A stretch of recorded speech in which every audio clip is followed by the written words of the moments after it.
अस्सलाम वालेकुम, मैं हूं आपका एस्ट्रोलॉजर सलीम समी। खुशामदीद सियासत और नजूम के ऊपर। उसी जंग के ऊपर बात करेंगे। हालात आपके सामने हैं और आज चांद ग्रहण है और चांद ग्रहण भी मंगल वाले दिन, सूर्य ग्रहण भी मंगल वाले दिन। मार्स जिसका ताल्लुक एग्रेशंस, एक्शंस, ब्लड, गुस्सा, लड़ाई, झगड़ा, जंग, जदल इससे होता है। और मून और केतु के साथ, और फिर मून और इन सब का ऑपोजिट, यानी कि आज मून फुल मून भी कहलाएगा और ग्रहण भी लग रहा है। पाकिस्तान में तो ग्रहण ये जुज़वी तौर पर नजर आएगा, लेकिन मशरकी एशिया, ऑस्ट्रेलिया, बहरौल का इलाका, शुमाली अमेरिका और वस्त अमेरिका में इसके असरात काफ़ी देखने को मिलेंगे और ये ग्रहण काफ़ी हद तक होगा। ये जंग जो चल रही है, जितनी जंग ये डिले होती जाएगी, यानी कि जंग जितना दिन ज़्यादा बढ़ती चली जाएगी, ये ईरान की फेवर में चली जाती जाएगी और ये अमेरिका के लिए, डोनाल्ड ट्रंप के लिए ये जंग मुश्किल तरीन होती है। जितनी देर जंग चलेगी, डोनाल्ड ट्रंप के लिए उतना ही मुश्किल बढ़ती हुई नजर आएगी। ये जंग जितना लंबा चलेगी, उतना ही ईरान को उसका बेनिफिट फायदा होता हुआ नजर आएगा, क्योंकि वो लोग तो डू एंड डाई के ऊपर आए हुए हैं और यहूदियों ने, इसराइली और ईसाइयों ने जान देने से घबराते हैं। वो जान देने के लिए तैयार बैठे हुए हैं। अब ये सबसे बड़ा मसला है। अब क्योंकि मरकरी रेट्रोग्रेड है ना, रेट्रोग्रेड भी है, कंबस्ट भी है, तो प्रॉब्लम तो बहुत ज़्यादा आएगी। मिसकम्युनिकेशन, झूठ, फ्रॉड, फेक न्यूज़। अब कल से जंग में तो वैसे बड़ी फेक न्यूज़ आती है, और व्यूज़ के लिए तो हमारे यहाँ पर जितने भी यूट्यूबर हैं, इवन के चैनल्स वाले, वो आपको बहुत केयरफुल होकर रहना है कि फेक न्यूज़ बहुत ज़्यादा आएगी। कल नेतन्याहू के बारे में आ रही थी, होगा, जल्दी होगा ये। अब ट्रंप जिस तरह बुरी तरह फंसता चला जा रहा है, जंग जितनी लंबी जाएगी, और अरबों के लिए आंखें खोलने के लिए ये जंग बहुत बड़ी है। हमने तुम्हें काबा दिया, इज्जत दी, छीन लेंगे। क्योंकि अगर सऊदी अरब के इलाके में ये चीज़ बढ़ती है और वहाँ पे इकोनॉमिकली तबाही फिरती है, तो वो तो वहाँ पे ना कुछ उगता है ना कुछ पुगता है। वो तो फिर खजूरों पे आ जाएंगे, फिर नवाब साहब के डेरों पे आ जाएंगे। कोई हज करने जाएगा, यानी कि हज की कमाई खाने वाले के लिए प्रॉब्लम बढ़ सकती है। अगर ये जंग बढ़ती गई तो अरब के लिए भी प्रॉब्लम बढ़ती चली जाएगी। ये जंग का बढ़ना ईरान के लिए फ़ायदेमंद है, वहीं पर ट्रंप और अरबों के लिए मुश्किलात की घड़ी खड़ी करता चला जाएगा। अब यहाँ पे भी पैसा दिया था ना अरबों ने कि अमेरिका बचाया, इसराइल बल्कि खुद मार रहा है। वो तो चाहेंगे। अब इसराइल ने खुद वहाँ पे बड़े जगह धमाके की ताकि ये भड़के। अब अरब कहाँ से भड़के, कहाँ से भड़केंगे अरब, कहाँ से जंग करेंगे? उनसे जहाज खरीदवा लो, अय्याशी करवा लो, वो जंग कहाँ से करेंगे? वो उन्होंने जंग करके या मजाल मार के मरना है? अभी तो होटलों में हो रहा है या उधर हो रहा है। कुछ इसराइल ने भी किया, ईरान ने भी किया। ईरान तो वहां पे कर रहा ना जहां अमेरिकन बेस है या अमेरिकन लोग हैं। अब ये जंग का लंबा होना ट्रंप के लिए और इसराइल के लिए उतना ही खतरनाक है, अरबों के लिए भी उतना ही खतरनाक है। ईरान के लिए जंग बढ़ती रहना वो बहुत अच्छा है उनके लिए। अब प्रॉब्लम यह है कि वहां पे एक सिस्टम बना हुआ है। अब अमेरिका ने कभी देखी नहीं होगा। अमेरिका के तो कभी भी अकेले जंग लड़ी नहीं। अकेले एक जगह जंग लड़ी थी वियतनाम से, मार 400 ज्यादा पर कितने मार दिए थे। उसके बाद कभी हिम्मत पड़ी नहीं। उसके बाद ये सारे यूरोप वाले, सारे ईसाई इकट्ठे होते थे और दिहाड़ी लगाते थे।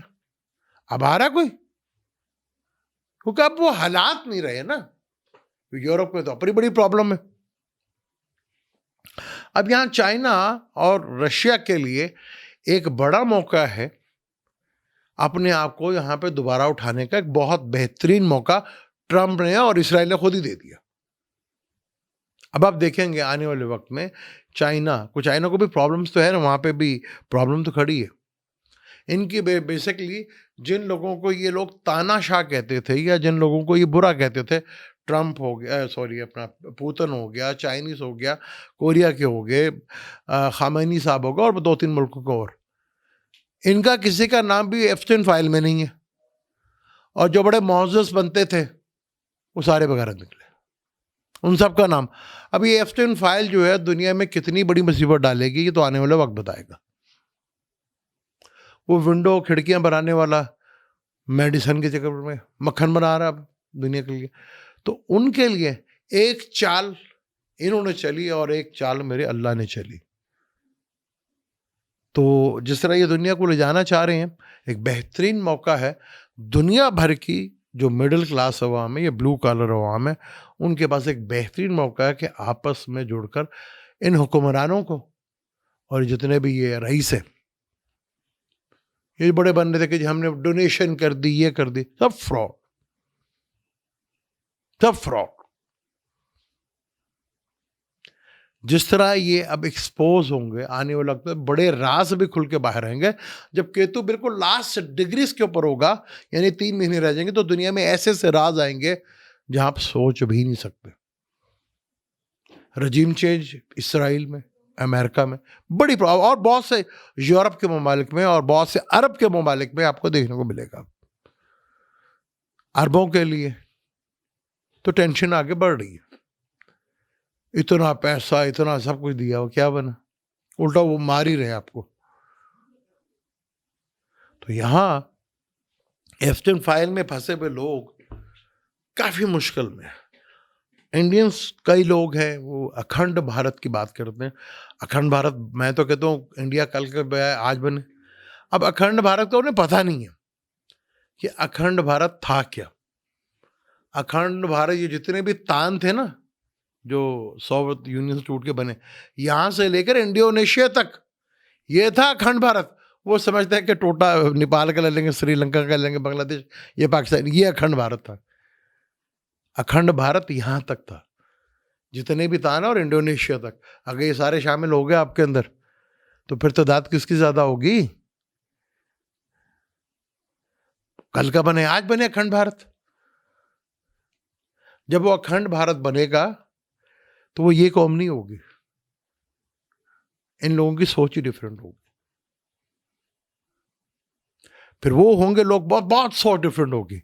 ये थोड़ी होंगे जो बैठे हुए जो वहां पे डांस मुजरा करके आए थे। तो जहां बुराई साथ साथ चल रही है, अच्छाई भी साथ साथ चल रही है। जितनों को तानाशाह कहा गया था वो सारे एफस्टाइन फाइल से बाहर हैं। अब बाकी जितने मौसूफ बने तो सारे एफस्टाइन फाइल के अंदर घुसे गए। अभी तो इस फाइल ने बड़े बड़े राज खोलना। जंग का डिले होना ट्रम्प साहब के लिए, अरब के लिए इंतहाई मुश्किल है। और जितनी डिले जंग होगी ईरान के लिए, चाइना के लिए, रशिया के लिए एक बहुत अच्छा मौका है। वो तो डू एंड डाई पे है या नहीं है, बस खत्म। वो ना पीछे हटेंगे ना कुछ करेंगे, वो मर जाएंगे, लेकिन एक दफा आपको आगे लगा देंगे। नुकसान उनको भी बहुत होगा, बहुत होगा, लेकिन वो नुकसान बर्दाश्त कर लेंगे क्योंकि वो जान देना भी जानते हैं और लेना भी जानते हैं। और इसराइल, ये तो कभी देखा ही नहीं उन्होंने, और अरबों ने कभी देखा ही नहीं। मुसीबत तो इनके लिए बन गई है। और आगे जिस तरह अभी तो ये राहु के साथ है ना, अभी तो ये डिग्री वाइज कंजक्शन भी होगा राहु और मार्स का, फिर मरकरी का 10 से लेकर आगे 17 तक यही है। फिर ये अब सैटर्न के साथ जाएंगे तो फिर क्या होगा। आखिरी जोड़ी का सफर मैंने कई दफा आपको बताया था। तो दुनिया में एक दफा जितने भी ये दुनिया को चलाने की कोशिश कर रहे हैं, एक दफा ये भरपूर एक्सपोज होंगे। हाँ, जहां लंबे अरसे से लोग हुकूमत कर रहे हैं उनके लिए थोड़ा सा पैनिक का टाइम है। चाइना को बहुत केयरफुल रहना है, रशिया को बहुत केयरफुल रहना है, कोरिया, ये एक उनके लिए थोड़ा डेंजरस सा टाइम है जो प्लानिटरी कंडीशंस है। तो जंग जितनी देर चलेगी, ट्रम्प और अरबों के लिए और इसराइल के लिए उतनी मुश्किल खड़ी होगी। नेतन्याहू के लिए तो उसकी कौम ही बड़ी है, वही पकड़ लेगी, और अमेरिका के लिए ट्रंप ही, अमेरिकन कौम ट्रंप के लिए बहुत है। वही तो इजाज़त इंशाल्लाह जारी रखेंगे इस गुफ्तगू को, और शॉर्ट वीडियो के थ्रू आपको वक्तन वक्तन प्लानिटरी कंडीशंस के बारे में बताते रहेंगे और क्या हालात चल रहे हैं, क्या सिनेरियो है, ये बड़ा इंपॉर्टेंट। मुझे तो इजाज़त, अल्लाह हाफ़िज़।